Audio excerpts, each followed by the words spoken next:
You're listening to Talk Daredevil, a podcast about all things Daredevil in the greater Marvel Universe, brought to you by the women behind Saved Daredevil.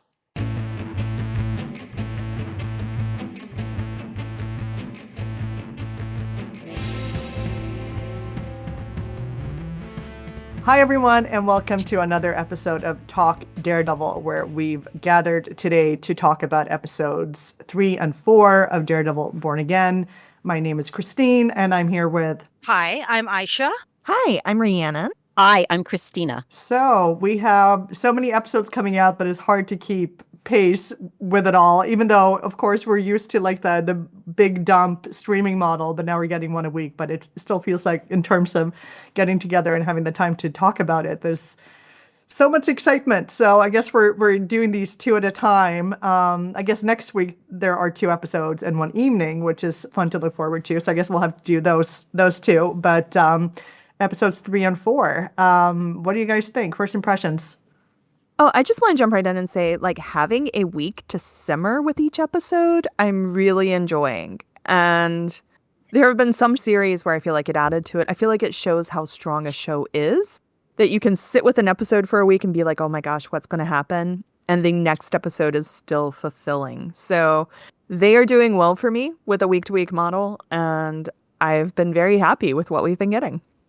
I was going to say something very similar, where I could not stand when they used to dump an entire season. I couldn't watch it all in one day, in one sitting. I had to break it up. And I couldn't stand avoiding spoilers. It drove me nuts. And I actually binged all of Defenders in one weekend, not because I wanted to, but because I was terrified of being spoiled. And so I really like that I'm able to watch one episode or maybe 2 episodes and then freak out with the fandom about it and then not have to worry. I could totally agree with that. I like the binge model myself. I used to, back in the day, take a day off work to watch it, but it was also so intense. And part of it was just like trying to get through it quickly so that I could digest it and then go back to it. Kind of like I was stress watching or something. I've really been enjoying this thing where it's like, 1 episode per week or 2, as was the case for the first one, where it feels like, especially since I enjoy like sort of writing about it and writing reviews and everything, it just gives me more time to do that too. And you can go back and really savor each episode and not like rush through it, which I'm enjoying. But these 2 episodes are, of course, connected, and they are, of course, connected to what came before, but they're 2 quite different episodes.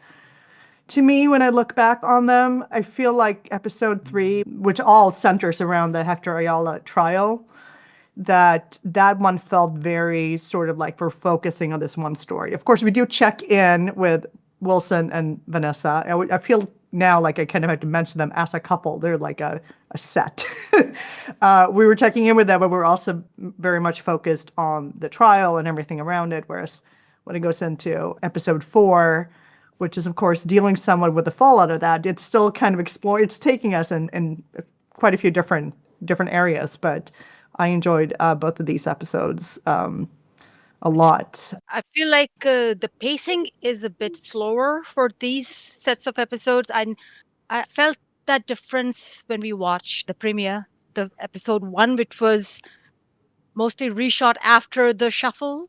And then episode 2 felt a bit more slow paced. You could tell the difference, even though it mashed and it all worked out the way they settled the storyline.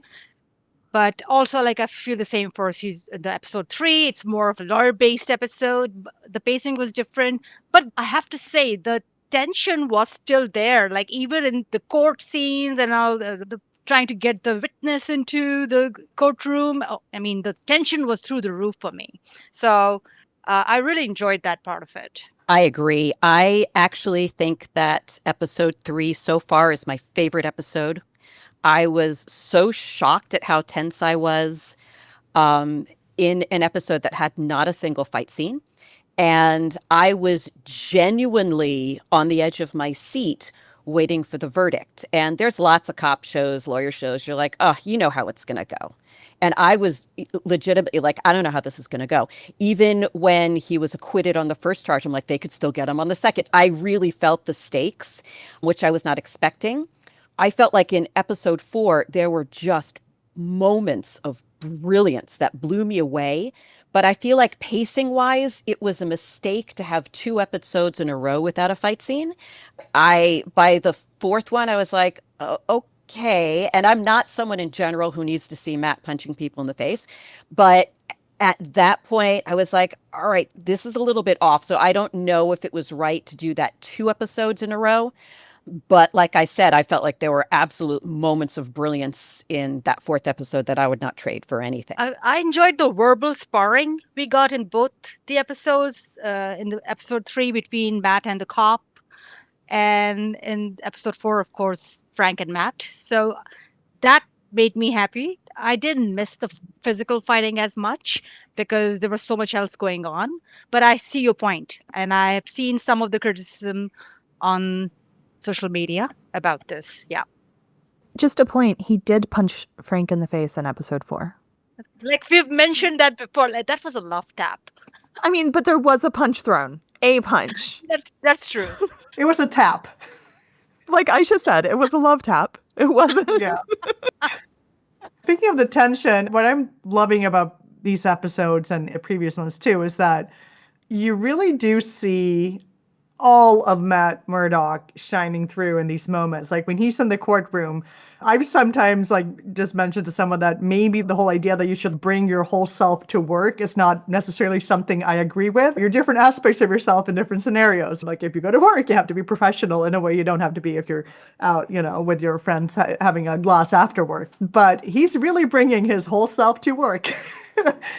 You can see why he chose this profession. They're really selling the point of why he became a lawyer to begin with.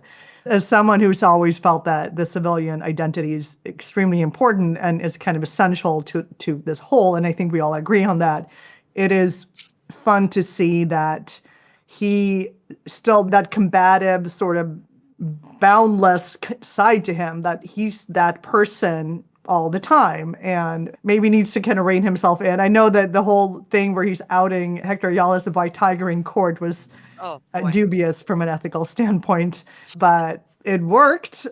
So he's the man without fear, I guess, and a daring person in all situations. Like in season 3, Father Lantom tells young Matt that he's very argumentative and that he's always arguing, and that's his personality, and that's what helps him as a lawyer. So we see it many times in episode 3 with the cop, and then always confrontational with the cops. Something that I always come back to is that there are a lot of superheroes where their alter ego is their cover. And that is not the case with Daredevil. Matt is Matt Murdock. That is absolutely part of him. It's not something he puts on when he's not Daredevil. And I think that this episode really showed that. Yeah, him outing Hector was just, it was so frustrating, but at the same time, it was very true to his character. So even though I was yelling, Matt, what are you doing? We've all yelled that many times. So this is not something that's out of character. He's not thinking necessarily, his mind is whirling and he's just going to what he knows and what he thinks is going to work. So, and I love the judge being so pissed about it. And the judge also realizing it couldn't do anything. Like he had to allow it in. I felt that was a really true reaction. I guess that's what I felt during most of this episode, that all of the reactions everyone had was very true and made sense. Yeah, from Kirsten's "don't do this, Matt" to Sherry's like exasperated reaction to do it afterwards. I'm like, everything was so genuine, and I was like seriously upset at Matt for doing that without Hector's consent. So yeah, I think the only sort of ameliorating circumstance in that case was really only the fact that he'd mentioned in anger the previous episode while he was still in the holding cell, and he's like doesn't seem to care about the world finding out that he's a white tiger, but he said that in anger, and he had not given his consent for Matt to blow his cover on the witness stand. But I think it's interesting just what they're doing, like showing the legal system in general in this show, because on the one hand, you have, of course, the timeline is super unrealistic, which it is. I mean, even in like straight legal shows that have nothing to do with superheroing, you're going to have like an entire trial happening within the space of an episode a lot of times. And of course, in real life, the way this progresses is super, super slow. So that's just something you're going to have to do for dramatic reasons anyway. But I do still feel like they're showing all like the different nuts and bolts of the legal system in a really interesting way. And also the way people are just not, it's not like a black and white thing because, I mean, very complex characters like the judge who is maybe not, I mean, you understand his anger. You even understand the prosecutor being annoyed. You have in episode 4, Matt defending a client who is maybe also not a perfect client who also says some very mean-spirited things directed at Matt. And it's like, but that's real life. You know, it's not populated by these perfect people. And I think that it's interesting to just see that. And even him arguing with this, now I'm talking episode 4, arguing with this Sophia character who was of Latvian descent, apparently, and they're talking legal philosophy. And it's like, you get to have that, and there's some complexity there. And I think that's really interesting what they're doing. There's shades of gray with every character. And like when the first time we met the judge, we thought maybe he would be completely on the side of the prosecution. But then you see that he is a fair man and he agreed with Matt's strategy. And then later he was upset with Matt for breaking that thing that he had fought for. So what do we think? Just to kind of briefly interject the whole situation with Officer Powell. Where do we think that's going from here? Because that's getting more and more adversarial. Nowhere good. And Matt keeps on like taking these dangerous chances through his arrogance. Mm-hmm. Like in the restroom when he's again being confrontational and snide and he knows that he's got him, but at the same time he should know that that's going to come and bite him in the ass later. Yeah, like Matt is staying on his radar. Matt could be flying under the radar. But he keeps on going and poking the bear. And this guy in episode 3, we find out that he was not involved in Hector's death, but at the same time, we know he's not a good guy. He did try to kill Matt, like he intended to kill Matt in episode 2. So his hands are definitely dirty. I think like on episode 4, one of the big points that they're bringing in is that everybody isn't necessarily completely good or completely bad. And so Yeah. I think they do bring that with Officer Powell that like, okay, yeah, like he didn't kill Hector. So he's not like the bad guy.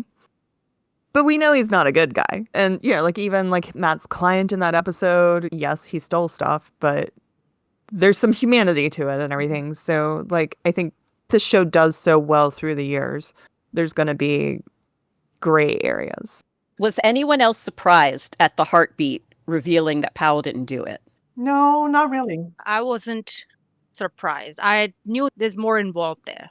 There's more to come. It's not just that one guy. Right. And it wouldn't surprise me if this is tied to the Fisks. Yeah. Somehow. Or Vanessa. Yeah, exactly. I feel like she's the queen pin. Queen pin, yes. Queen pin, yeah. I should mention the whole side of Fisk doing politics is hilarious to me as someone who's in municipal politics myself. Not New York City, a suburb of Stockholm with 50,000 people, so it's a little different. But a lot of these processes are the same, and I think that goes for many different countries. Like, if you're going to tear something down and build something new, yeah, that's going to take a decade. And well, we have in episode 2 when he's like, oh, let's just fill up this hole. And it's like, yeah, sure, but there's a process to everything. And he just has no patience whatsoever for this process. And he doesn't even know about the process. It's just kind of hilarious. So he's got that one side of doing politics where he wants to be this man who comes in and like fixes everything, even part of his campaign slogan. And then he sort of realizes like, yeah, you need to put it on the docket. Then it needs to be put to a vote. And then there's like a feasibility study. And then like several years down the line, maybe we'll have something.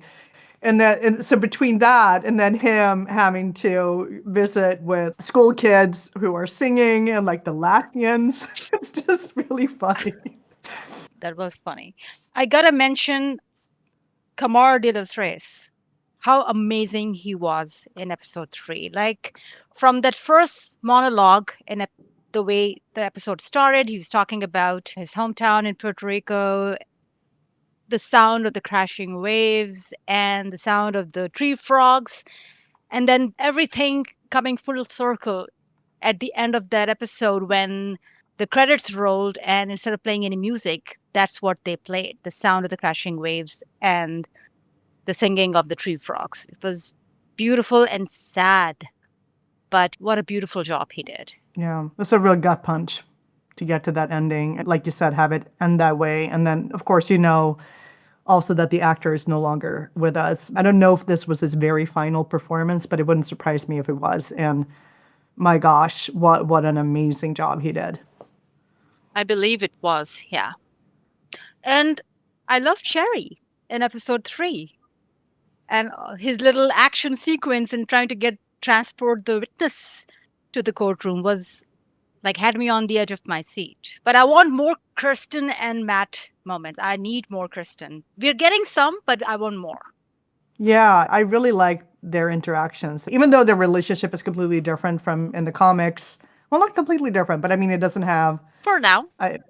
Yeah, for now. Yeah, exactly. We don't know, but it still has that teasing quality. And they seem to just be very good friends who are very comfortable around each other. And it's just kind of fun to see. And I do enjoy seeing them running a business together, like at the start of episode 4, when he's on the roof of his building and she calls him and he talks about how he's going to go talk to the banks because he need to hire someone. And I just feel as a woman in middle age myself, I do actually enjoy just seeing these people talking about grown-up stuff. Like, yes, you need to hire more people. We need money for that. We need to fix things. And of course, with this kind of show, it's not going to center around those kinds of things. But I mean, it's interesting to just see these sort of glimpses of kind of real life around this. It just adds, I think, a lot of depth and texture to it. And I suspect that next episode is going to be where Matt goes to the bank. Yeah, because since they mentioned the bank, I thought it was going to happen in episode 4. It didn't. So yeah. I think maybe that bank attack or heist or whatever we see in the trailers is going to happen next episode. Yeah. So how worried are we about Heather? From what we've seen, I am terrified for Heather. Like in episode 4, when after their session, she asks Vanessa to stay back. And the look on Vanessa's face after, like I was more worried for Heather. And I'm not worried for Vanessa at all because I think, like you said, she's the queen pen and she's the one who's handling all the crime stuff. And the way she said, "Oh, that's so sweet that you're worried about me." Very condescending. Very condescending. So this Heather is very different from the comics Heather, which I appreciate because I don't think I quite enjoyed comics Heather very much. Yeah. But let's see how her story progresses. Yeah, comics Heather was very much a child of her time. I am also concerned about Heather considering that, Fisk had shot an ASL interpreter for God's sake. So yeah. I don't know how much this new political Fisk would allow to be in the world, even if there is a confidentiality agreement in place. I have to say, I like Heather a lot. I like the character. I'm enjoying her very much. I don't think I ever met Heather in the comics. I am not as comic savvy as the three of you guys. I've read some and I haven't read a lot, so I have nothing to compare it to, but I like her character. I think the only thing I see that she has in common with her comic book counterpart is that she's quite assertive, not pushy, but just not holding back either. She just kind of seems like someone who's very to the point, and if she enjoys hanging out with Matt, she's just going to do that. And she's not going to make apologies for her presence. She's just going to be there. So I think that's really the only thing that they have in common. I think the rest of it is just they just used a name from the comics, which is fine by me, but I think even just the fact that she has a, professional career and everything is very different from the comics. But I enjoy her a lot too. I feel like they have pretty good chemistry. So are we going to talk about Matt and Frank's meeting? Yes. Okay, I have to say it was everything I hoped for and more as a Frank and Matt fan. And like you noticed, Christine, some of the lines they had in the trailer were missing from this meeting. Like that Put the hatchet down. put down the hatchet. Yes, I got the distinct impression that they have seen each other since season 2 of Daredevil, but maybe not since Foggy died. Like for sure, they haven't seen each other since Foggy died. But in the time before that, they may be kept in touch. I don't know. Do you think they haven't seen each other since Foggy died? Because I got the feeling that they're occasionally in touch. Yeah, it was definitely not Matt's first visit to where Frank is. He knew exactly where he was. And that was something I was kind of concerned about, like, how's he going to find Frank? But no, I mean, he knows where Frank's hideout is. He always knows where Frank's hideouts are. Yeah. I mean, Frank was not expecting him. It was exactly 9 years to the day since season 2 dropped. And I thought that was really cool that 9 years later, after See Around Red, there they are. And I'm sure that was coincidence, but I just loved it. Are there coincidences in comic book shows? And we got several Reds. Like he called him Red and he called him Counselor. So there's no doubt that he knows who he is. Of course, like we already suspected after season 2 that he had figured it out who Matt actually was. And I'm also like wondering if they're ever going to address the fact that did Matt get snapped or not? Because they have not directly referenced the snap at all. But I don't think they will. Yeah. I don't think they will. Maybe enough time has passed that they don't need to do that anymore. It's just part of the history. I also think that with these shows, I forget the banner under which certain of these, like the more Echo and this one and some of the other shows were released. I think they are, with this show, very highly aware that a lot of the audience will not be Marvel nerds who've watched everything. And it would just like, even if that, I mean, we have to assume that if you want to come from the MCU perspective and it's all in one world, then yes, it did happen, but that they're not going to address it because it's just going to be weird to people who have no idea what that is. So I think they're just going to pretend it never happened. Or maybe it's just implied that, I mean, it happened and it's implied that Matt was not snapped. That's the theory I'm going with, and I'm thinking maybe Frank was also not snapped. That's why they have kept in touch throughout the years. I think they're implying that nobody was snapped because there's no way that Foggy and Matt all were not snapped. And the bond at the beginning of the season was too strong to one of them to be missing for 5 years. But I don't know. Like we can make our own theories. They're letting the fans make their own theories about whether they were snapped or not. I thought it was interesting that Frank said bullseye. Mm-hmm. I think that's the first time we heard it. Yeah. That's the first time we heard him called bullseye. And I was like, oh, that's interesting. I also have to say, the first 2 episodes, I was keeping careful tracks of how many F-bombs were dropped, and I've given up. Like, they are not afraid. In the first show, we got 1 in 3 seasons. And this time, they're just letting them fly. So I think that's kind of refreshing. Yeah, especially with a show that's very violent. Like we said before, we haven't seen that many fight scenes in episodes 2 and 3, but I mean, there's still a lot of violence. Someone getting shot at point blank range. And of course, the fight at the end of episode 2. So, I mean, they already know this is marketed to adults. You have the TVMA rating. It's very just, even though the previous shows also had a TVMA rating, I think they're just going to like, yeah, they're not holding back.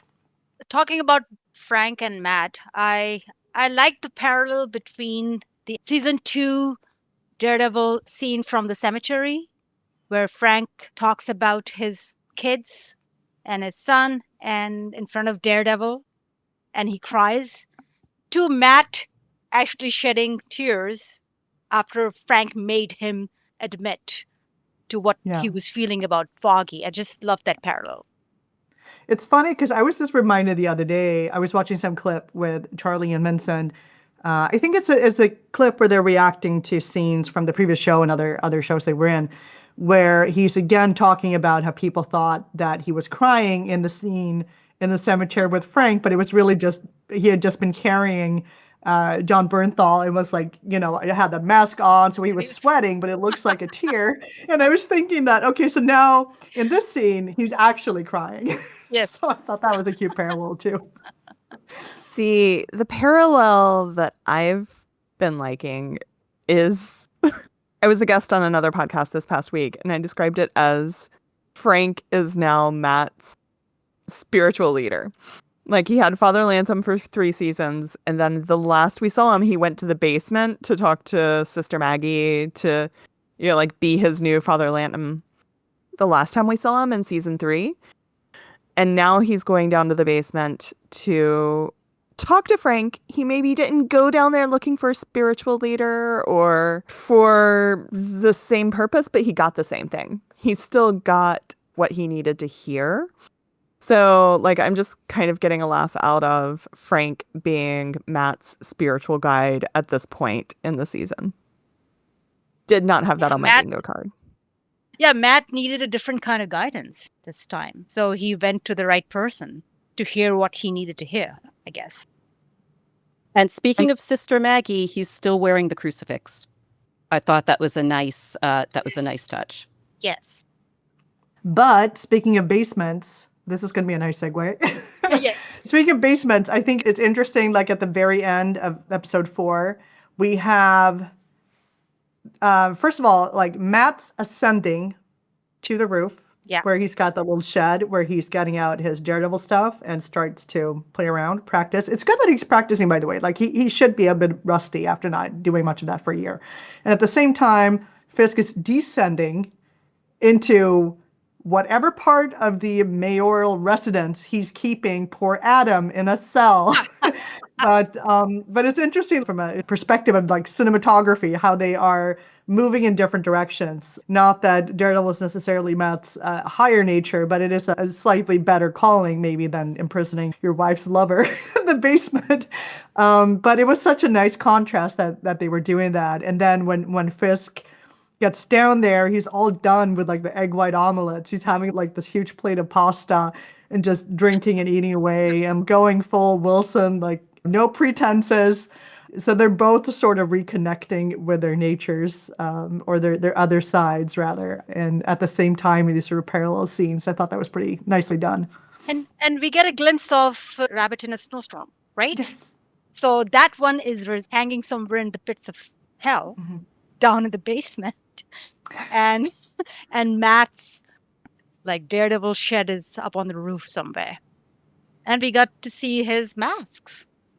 Yeah. Different cowls. That was cool. Yeah.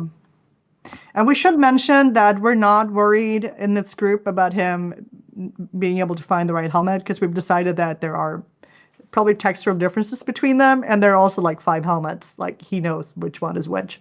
So people can stop worrying about that on social media. About the color. What color? How does he know which color? I've seen people be like, he can smell the difference in the paint. And I'm like, Well, I'm sure he could, but I'm not sure that tells you anything about the color. It just tells you that there's a difference in paint. People are so funny and aggravating, and I don't know. I'm sorry.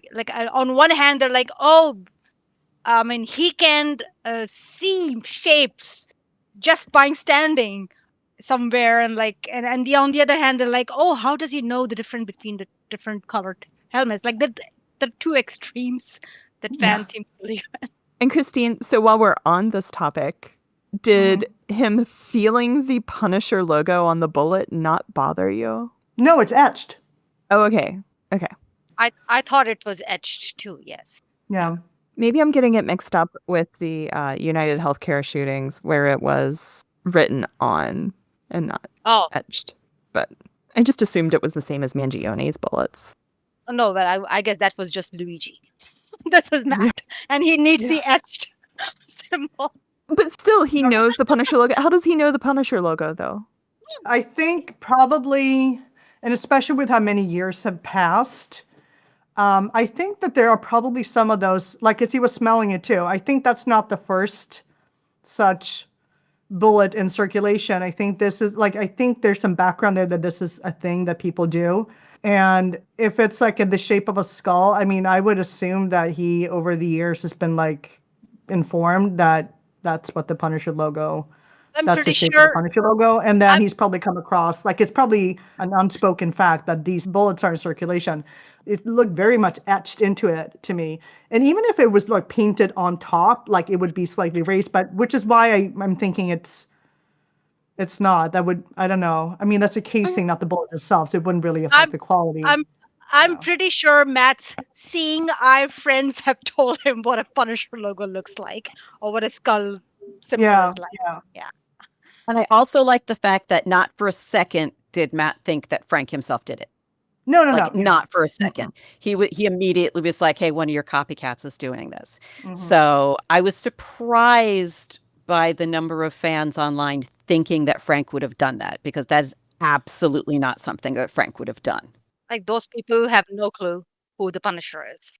My only issue with that otherwise very good scene of him finding the bullet casing, which I thought was an excellent scene, to the point where I have a video in progress talking about that specific scene. I like that a lot. But the only problem I had with it was when he reaches in to grab it and he just grabs it directly. That seemed unrealistic to me.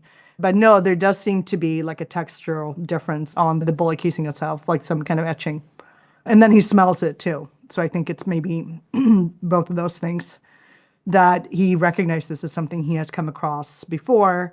And especially if, I mean, even Frank talking about, oh, the fanboys, it's like the background information is there that this is like not the first time, it's a known thing, and that Matt recognizes this specific scenario from something else that he's probably come across before. Although I don't know if he goes around finding bullet casings, but even just knowing that that's a thing and then put two and two together, because even the shape of that skull is not super complex. It's like a rounded thing and then like a thinner thing at the bottom. I think that's enough for him to be like, oh, this is probably a Punisher logo. He doesn't have to actually be able to even feel all the details, just kind of the rough overall shape and then maybe the smell of it. But I notice I'm much more forgiving when I like the general vibe and I can tell that they're trying. When they're not trying, I lose patience very quickly. But when I can tell that they're at least making some attempts to be like, this character is not acting as if he's walking into a lit room. So, yeah. And I really like the way they filmed that scene where he locates that bullet as well, the casing as well, right? Mhm. The focus, the way, the show, the camera work and the cinematography of it was very cool. And I like the fact that he knew right away that it was not Frank who was involved. And he was just more upset at the fact that Frank was not upset Mhm. at finding out that, some people or cops are using his symbols. Yeah, he wants that whole discussion about being of service. When he's like, why don't you use this to be of service? I'm like, Matt, have you seen what Frank looks like when he's being of service? It's usually pretty bloody. Although I know he's referring to something else. And also, another thing, I like the fact that this is not like Frank is not starting all over. He has been Punisher this whole time because Matt specifically talks about, and he mentioned that, yes, he's planning his next kill. So he has been Punisher. He's just been holed up in this basement, looking wild and, missing human contact. I've been listening to a podcast series about the Unabomber recently. So when I kind of saw what his little hideaway looked like, with all the guns and everything and weird papers everywhere, I'm getting like a weird soul terrorist hiding out kind of vibe from this guy. But I think also that Frank cares about Matt, and I think there are probably very few people that he cares about anymore in this world. Like, he only shoots the bad guys. He doesn't go after what, to his eyes, are innocent people. But I also don't think he cares about very many people anymore because he's lost so much and he's so this man on a mission. But he does seem to care about Matt and maybe sees a little bit of himself in him. So. And he wants Matt to come out of his rut. Yeah. Whatever, like, he's placed himself in. And how excited he got when Matt punched him. Like, the look on Frank's face for that split second. And he wanted Matt to react. And Matt was like, immediately like, I'm sorry. And he was like, sorry about what? This is the first time you've said anything honest. So I love that. But I do wonder what we're going to see Frank do with this information too. He doesn't seem to care as much as Matt does, but I think if this sort of strange war going on kicks up a few notches, then he's going to have to get involved. But yeah. And we got our first glimpse of Muse, and So- seems as psycho as he is in the comic. Oh yeah, he seems like a complete psycho. He apparently lives or he's got this like dungeon underground, like in the subway system somewhere, which is interesting. He seems to keep his victims hanging around for his new victims to see, which is also terrifying. Yeah, just very, very creepy guy. I mean, that mask that they've done, it's just, even though, I mean, and now when you see him, you can recognize that it's the same actor who was from episode 2, who was at Heather's book signing. Like, you can tell it's him. And I think even from the credits, you can tell that it's the same person. So I don't think I'm spoiling anything. It's pretty obvious. Like, you can tell looking at his eyes. But that mask they made for him is just like, he really looks terrifying. Yeah, very comic accurate. So I guess we have reached the end of episode 4 in a roundabout sort of way. Do we have any final thoughts, reflections? I do. I'm really excited that Matt is like warming up before he goes out as Daredevil. Like, I just sort of assumed he would like run up, throw on the suit, that something awful would happen. He'd run up and throw on the suit or dig out the suit or run out without a suit and just jump into a fight and get his butt kicked or something. But he's practicing, playing with his grappling hook and stuff and getting back into the groove before he goes out on the streets. So I'm proud of him. And I just want to say, if anyone has any blueprints for Gracie Mansion, I'd like to know if there's actually a basement with a cell in it. Have a feeling there isn't, but I was definitely a little freaked out by that. This is the first time we've seen him with grappling hooks, right? At least this version of Matt on screen. I assumed there were grappling hooks involved when he was going after Dex in the first episode, when he was swinging around. He was using the grappling hook. No, what I mean, then I'm using the wrong word for it. That thing with the chain, whatever he was practicing with at the end of the episode. What is that thing called? Yeah, I assumed that was a grappling hook. That like the chain had a little hook that would grab things at the bottom. Okay. That like the thing that he that's threw what at the he- screen when we last saw it, I assumed it was grabbing the camera. And like he could pull the camera towards him if he wanted to. Yeah, that's what I got out of that too. Cutting to black. And is that reminiscent of the 2003 movie? Because I saw several memes on the internet after that. And I don't remember. I've only watched that once. Was that something Daredevil does in the 2003 Ben Affleck movie? Oh yeah, but the CGI in that movie was just so weird. He looked like a cat, and not in a good way. Just kind of jumping around. Yeah, there must have been a grappling hook there too. But I actually see an interview, I guess, with Charlie just the other day when they were talking about how, in terms of the stunts and everything, or the fight scenes, that he was saying that 90% of it is real, like it's technical stunts. And that doesn't mean that there isn't, like, I mean, even filming the final fight scene between Daredevil and Fisk in the first season, that he's actually using kind of like a little ramp to jump off of to get more height. So those would be, of course, practical effects. I mean, they can use that. And of course, the stunt team and all of that. But that only about 10% of it is CGI, which sounds good to me. Because, I mean, I don't mind CGI if it's just like to heighten it a little bit, but it can be kind of jarring if you have a show that feels very grounded otherwise, and then suddenly you have bodies moving in ways that are like way beyond what you would imagine a human body could do.